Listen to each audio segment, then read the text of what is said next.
살아계신 우리 하나님 아버지, 우리에게서 믿음을 요구하시는 주님 앞에 하나님이 기뻐하시는 믿음을 보이시도록 우리 모든 교회, 우리 모든 성도가 정말 이 한날도 성령으로 충만하게 도와주시고 하나님의 말씀으로 충만하게 도와주시며 하나님과 온전한 사귐이 있도록 역사하시고 인도하여 주시옵소서. 우리 속에서 친히 역사하시는 성령의 음성을 듣고 성령을 따라 살게 도와주시며 성령의 인도하신 바가 되어 우리 모두가 다 우리가 하나님의 자녀인 것과 정말 진리 안에서 자유자임을 깨닫게 도와주시고 이 한날을 앞으로는 이 날에 예수로 승리하고 예수로 충만하고 예수를 통하여 하나님의 참된 증인이 될 수 있도록 역사하시고 인도하여 주시옵소서. 감사하고 예수님의 이름으로 기도합니다. 아멘. 하늘에 계신 우리 아버지여, 이름이 거룩히 여김을 받으시오며 나라의 마옵시며 뜻이 하늘에서 이룬 것 같이 땅에서도 이루어지이다. 오늘날 우리에게 일용할 양식을 주옵시고 우리가 우리에게 죄 지은 자를 사하여 준 것 같이 우리 죄를 사하여 주시고 우리를 시험에 들게 하지 마옵시고 다만 악에서 구하옵소서. 나라와 권세와 영광이 아버지께 영원히 있사옵나이다. 아멘. 자, 우리 하나님의 말씀은 요한일서 1장 1절부터 4절까지 합독하겠습니다. 요한일서 1장 1절로 4절입니다. 시작. 태초부터 있는 생명의 말씀에 관하여는 우리가 들은 바요, 눈으로 본 바요, 자세히 보고 우리의 손으로 만진 바라. 이 생명이 나타내신 바 된지라. 이 영원한 생명을 우리가 보았고 증언하여 너희에게 전하노니 이는 아버지와 함께 계시다가 우리에게 나타내신 바 된 이시니라. 우리가 보고 들은 바를 너희에게도 전함은 너희로 우리와 사귐 있게 하려 함이니 우리의 사귐은 아버지와 그의 아들 예수 그리스도와 더불어 누림이라. 우리가 이것을 쓰면 우리의 기쁨이 충만하게 하려 함이라. 아멘. 우리 하나님은 영이십니다. 이렇게 영이시기 때문에 우리가 늘 하나님을 생각할 때 엄숙하다 이렇게만 많이 생각을 하는데, 사실은 예수의 말씀을 이렇게 잘 이렇게 빌려보면 하나님과 아들 그 사이에 흐르고 있는 것은 우리 인간이 참 이해하기 어려운 큰 이렇게 기쁨이 있다는 것입니다. 그러니까 예수님이 우리 인간들에게 또 그 당시 제자들에게 이렇게 주고 싶었던, 계속 말을 전하면서 주고 싶었던 것이 과연 무엇일까? 그것도 결국 하나님 아버지께서 주시는, 아버지와 함께 계실 때 가졌던 그런 기쁨, 그런 기쁨과 영광을 이렇게 주고 싶었다는 것이죠. 우리 한번 요한복음 15장 한번 보시겠습니다. 요한복음 15장. 자, 우리 한번 8절부터 11절까지 읽겠습니다. 시작. 너희가 열매를 많이 맺으면 내 아버지께서 영광을 받으실 것이요 너희는 내 제자가 되리라. 아버지께서 나를 사랑하신 것 같이 나도 너희를 사랑하였으니 나의 사랑 안에 거하라. 내가 아버지의 계명을 지켜 그의 사랑 안에 거하는 것 같이 너희도 내 계명을 지키면 내 사랑 안에 거하리라. 내가 이것을 너희에게 이름은 내 기쁨이 너희 안에 있어 너희 기쁨을 충만하게 하리 함이라. 자, 8절에 보시면 바로 이제 열매를 많이 맺으면, 또 9절에 보시면 나의 사랑 안에 거하면, 10절에 보시면 내 계명을 지키면, 이렇게 세 가지를 말씀하고 있는데 왜 이런 명령을 하느냐? 11절에 보시면 이것을 내가 지금 너희에게 말하는 것은 내 기쁨이 너희 안에 있어 너희 기쁨을 충만하게 하려면, 이렇게 말하고 있습니다. 결국 우리가 열매를 맺는 것도, 또 그의 사랑 안에 거하는 것도, 또 계명을 지키는 것도 우리로서는 참 버거운 일입니다. 힘든 일이고, 그래서 우리가 이렇게 전도하는 것이나 또 주의 계명을 지키는 것이나 지키자고 말도 하고 있고 열심히 하고 있지만 이것은 결코 인간을 입서는 쉬운 건 아닙니다. 그런데 예수님이 그런 걸 말씀하신 이유가 뭐냐면 결국 그 예수의 기쁨, 내 기쁨이라 말씀하고 있는 그 예수의 기쁨을 이렇게 주고 싶다는 것이죠. 어찌 보면 그 기쁨 안에 거하기를 원하는 것입니다. 17장에서도 비슷하게 말씀하고 있습니다. 요한복음 17장 하면 13절을 보시겠습니다. 예수님이 아버지께 기도하는 내용입니다. 시작. 지금 내가 아버지께로 가오니 내가 세상에서 이 말을 하옵는 것은 그들로 내 기쁨을 그들 안에 충만히 가지게 하려 함이니이다. 지금 예수께서 아버지께 여러 가지를 기도하고 있는데 이 여러 가지를 기도하는 그 이유가 무엇이냐? 사실은 내 기쁨, 이 기쁨을 그들 안에도 충만히 좀 있게 하려고, 그것을 갖다 지금 가지게 하려고 이렇게 내가 말하고 있는 것입니다. 이렇게 고백하고 있습니다. 그러니까 예수님의 입장에서 가만히 생각해 보면 예수님이 그 당시에 그런 핍박과 또 유대인들의 그런 배척을 당하면서도 아버지 뜻을 잘 이렇게 따라갈 수 있었던 것은 사실은 밖에서는 알 수 없는, 밖에서 보면은 결혼도 하지 않고 사람들 욕먹어가면서 핍박받아가면서 피곤해서 배에서 주무실 만큼 안타까운 상황이지만 그 입장에서는 그런 것을 상쇄시키고도 남을 만한 그 안에 기쁨이 있었다는 것입니다. 그러니까 예수님께서는 제자들에게 어떤 이적을 일으키고 또 죽은 자를 살리고 이런 것들만 보고 예수를 따라오면은 분명히 언젠가 그런 게 없으면 식어지니까 그런 것이 이런 아버지의 사역을 감당하는 미천, 곧 힘이 아니라 사실은 너희가 알 수 없는 나만의 기쁨이 있다. 아버지의 기쁨, 내 기쁨이라 말하는 그 기쁨이 있다. 이 기쁨이 있어야 신앙생활이 실망하지 않고 낭망하지 않고 계속할 수 있다고 하는 것을 이렇게 보여주고 있는 것입니다. 우리가 이렇게 교회도 마찬가지고 이렇게 항상 말할 때 억지로나 인색함으로 하지 말자, 기쁨으로 하자, 자원함으로 하자 그러는데 그것도 사실은 내면에 기쁨이 없으면 불가능한 것입니다. 우리 한번 이 고린도후서 8장을 펴보시기 바랍니다. 고린도후서 8장, 이렇게 바울이 마게도냐 교회를 예를 들면서 우리가 너무나 참 많이 인용하는 교회입니다. 이렇게 헌신한 것에 대해서 예루살렘 교회에서 헌신했는데 8장 1절 2절을 보시고 한 3절까지 보겠습니다. 시작.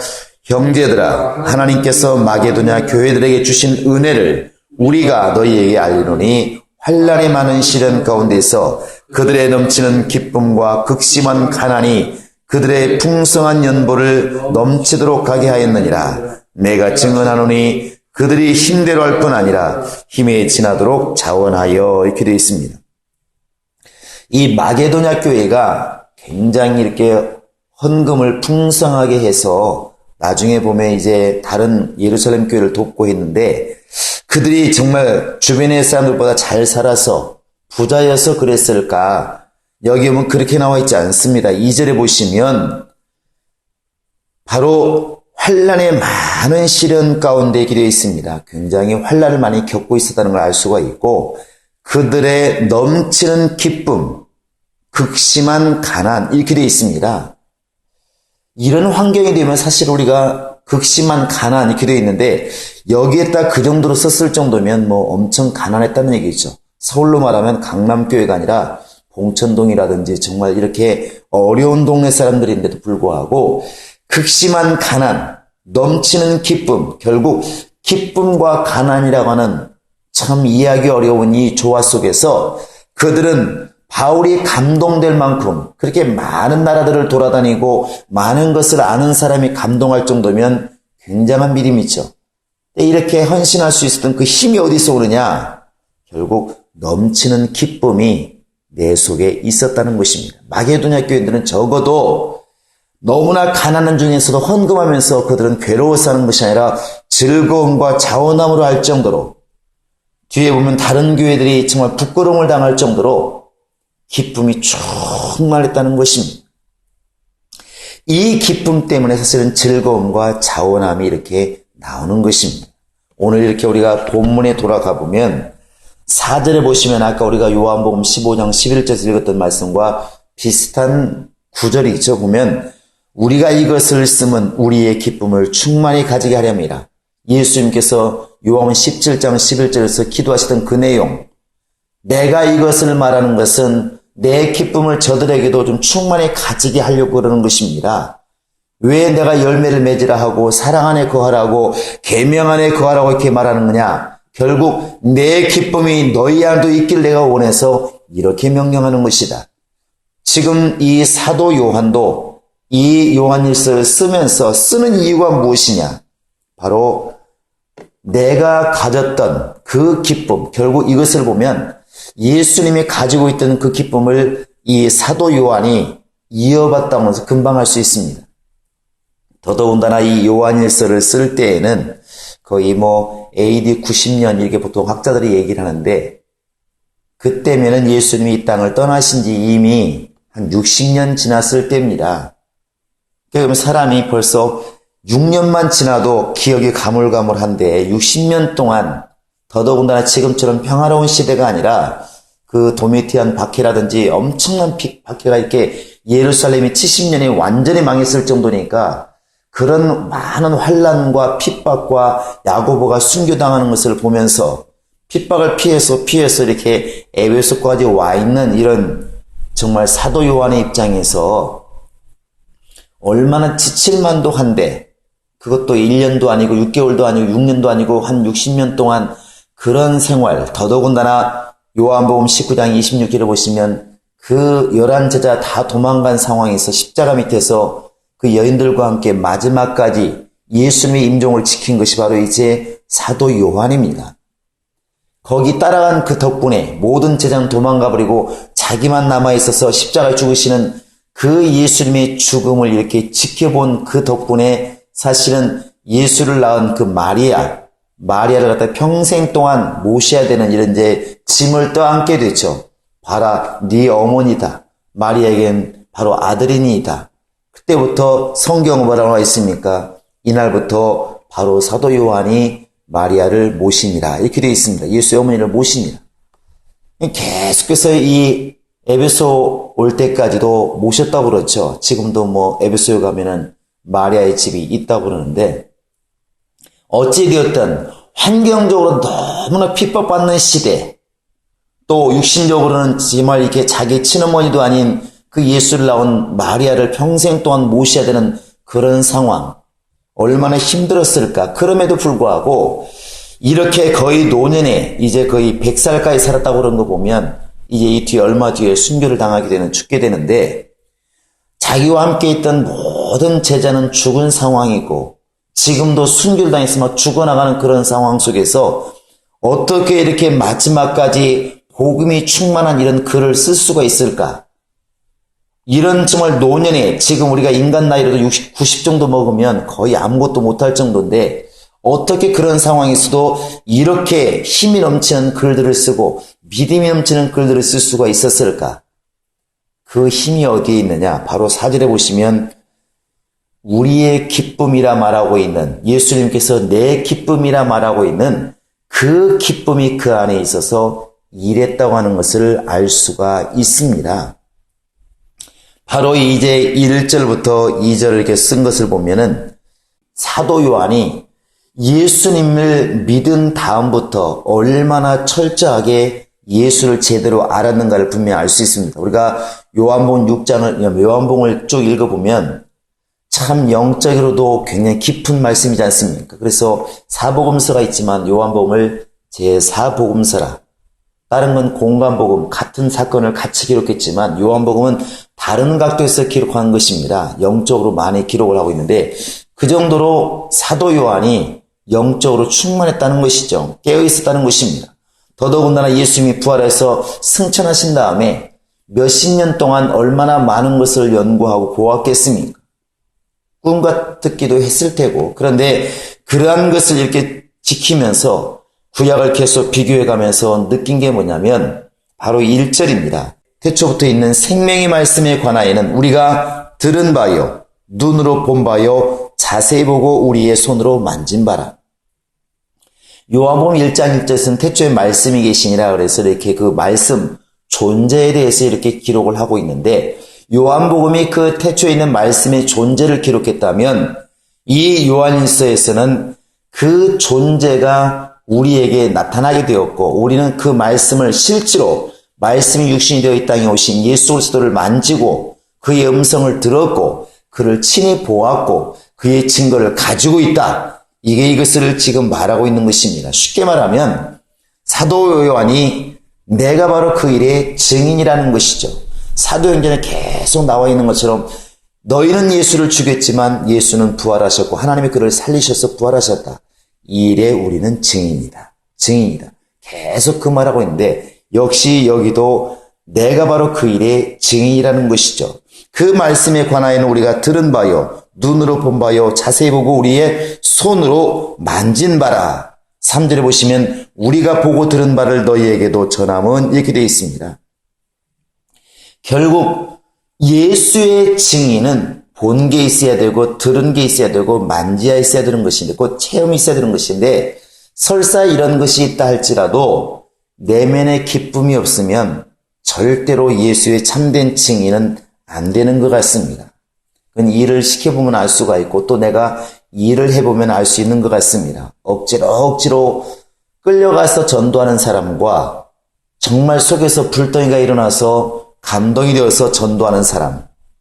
요리를 해도 어제도 우리가 컨테스트를 했지만 정말 기쁨으로 막 일하는 사람의 칼질 소리가 다르지 않습니까? 칼질 소리가 다다다다닥 나오지만 억지로 하는 사람은 벌써 모든 게 짜증스러운 것이죠. 일을 시키는 사람도 짜증나고 이 일을 하고 있는 나도 짜증나고 모든 게 짜증난다는 것입니다. 그래서 바로 이 말씀 우리가 준행함에 있어서 예수를 믿음에 있어서 내 신앙을 지킴에 있어서 내 속에서 절대로 잃어버리지 말아야 될 것은 예수님이 말씀하신 그 실체, 내 기쁨, 또 이 요한이 말하고 있는 우리의 기쁨, 그것도 적당히 가지는 게 아니라 충만히 가지게 하렵니다. 이것이 바로 이제 영적 생활하게 하는 가장 중요한 기초가 아닌가 생각을 합니다. 찬양을 해도 기쁨이 충만한 사람이 찬양하면 목소리가 터져나갔지만 억지로 하는 찬양 소리 절대로 은혜가 안 되고 감동도 안 되고 소리도 적습니다. 오늘 하루도 우리가 이제 신경 써야 될 것은 과연 우리 안에 이런 기쁨이 있을까? 우리가 행복한 교회라고 그랬는데 정말 우리 성도들 내면에 과연 기쁨이 있을까? 어제도 우리가 이제 다른 교회에서 이렇게 와서 보고 갔지만 말은 그렇게 합니다. 목사님 너무나 좋아 보이고 너무나 감동스러워요. 정말 이래야 된다 이렇게 말하고 합니다. 그들이 정말 진실한 고백을 했다면 우리는 분명히 적어도 어제만큼은 우리가 기쁨을 보인 게 분명합니다.